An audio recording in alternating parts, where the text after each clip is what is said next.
অবশেষে নীরবতা ভেঙে মুখ খুললেন মাশরাফি বিন মুর্তজা। বাংলাদেশের সংকটময় মুহূর্তে কিছু করতে না পারার আক্ষেপও জানান তিনি। বৈষম্যবিরোধী ছাত্র আন্দোলন যৌক্তিক ছিল বলেও স্বীকার করেন তিনি।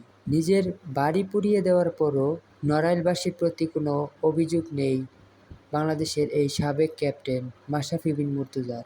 বৈষম্যবিরোধী ছাত্র আন্দোলন নিয়ে কোনো মন্তব্য না করায় শুরু থেকেই সমালোচনার শিকার হয়েছেন মাশরাফি বিন মুর্তজা। এবং কি পুড়েছে নড়াইলে নিজের বাড়িও।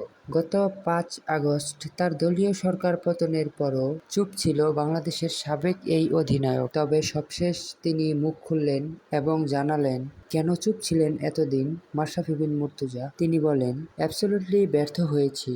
আমার কাছে মনে হয়েছিল কোটা সংস্কার আন্দোলন হয়তোবা সার্থক হবে, কিন্তু তারপরে যে ঘটনাগুলো ঘটতে থাকলো তখন আসলে এমন একটা পরিস্থিতি তৈরি হলো যেখানে সবাই যখন চাচ্ছিল যে আমি একটি স্ট্যাটাস দেই বা কোনো মন্তব্য করি, তখন আসলে পরিবেশটা এমন জায়গায় গিয়েছিল আমার কাছে মনে হয়েছে আমার স্ট্যাটাসকে কেন্দ্র করে যদি কোনো ধরনের কোনো বিশৃঙ্খলা তৈরি হয় তাহলে সেটার জবাবদিহিতা হয়তো বা আমাকেই করতে হবে। কিছু যদি হয়ে যায় তাহলে সেই জিনিসটা সামাল দেওয়ার অ্যাবিলিটিটা আমার সেই মুহূর্তে ছিল না। রাজনৈতিক শৃঙ্খলের বাইরে গিয়েও ছাত্রদের পাশে দাঁড়ানোর ইচ্ছা থাকলেও তা পারেননি মাশরাফি। তবে আন্দোলনের পক্ষে তার মেয়ে হুমায়রার মত প্রকাশে বাধা হয়নি মাশরাফি বিন মুর্তজা। সারা বিশ্বে তিনি ক্রিকেটার মাশরাফি নামে পরিচিত হলেও তার শহর নড়াইলে তাকে কৌশিক বলে সবাই চিনেন। সবসময় চেষ্টা করেছেন তিনি এলাকার মানুষের পাশে থাকতে। তবে তার বাড়িতে অগ্নিকাণ্ডের ঘটনায় অনেকটা আক্ষেপ প্রকাশ করেন বাংলাদেশের সাবেক এই ক্রিকেটার মাশরাফি বিন মুর্তজা।